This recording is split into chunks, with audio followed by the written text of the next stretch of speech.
আহি থকা দিনত এই BTC অঞ্চলত এটা সুস্থিৰ ৰাজনৈতিক বাতাবৰণ আনাৰ কাৰণে আমি সকলোৱে একত্ৰিত হোৱাৰ যে প্ৰচেষ্টা আমি সকলোৱে বিচাৰিছোঁ।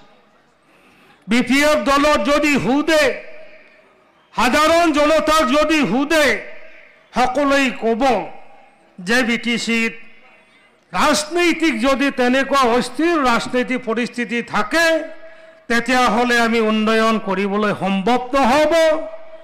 আৰু সাধাৰণ জনতাই বিচাৰে যে আমি একতা হওক, এই অঞ্চলৰ শান্তি স্থাপনা হওক, আৰু তেতিয়াহে BTCৰ উন্নতিৰ হ'ব পাৰে, সকলোৱে বিচাৰে।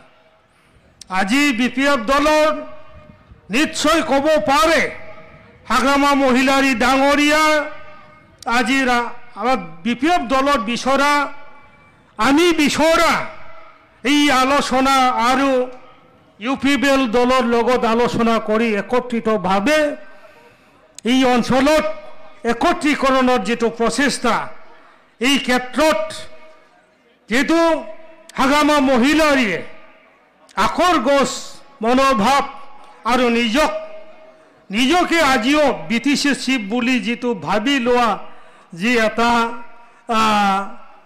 এই মানে হাগ্ৰামা মহিলাৰীৰ যি ভাৱ, এই আজিও মানে একেতৰ ক্ষমতাৰ এটা মানে লোভী এই আজিও চলি আছে।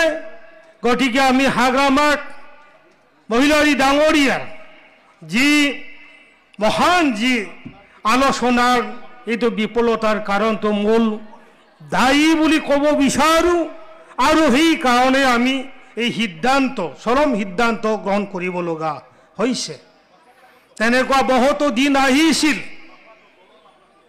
তেনেকুৱা বহুত সুযোগ আহিছিল, কেৱল হাগ্ৰামা মহিলাৰী ডাঙৰীয়াৰ কাৰণে এইবোৰ সম্ভৱ হৈ উঠা নাই।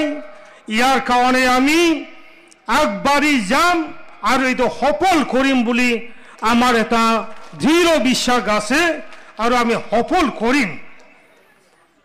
এইখিনি কথা কৈ মই আজি সুস্থ শৰীৰে আৰু হস্ত আৰু মুকলি মনেৰে UPBL দলত যোগদান কৰা বুলি মই ঘোষণা কৰিছোঁ। ধন্যবাদ।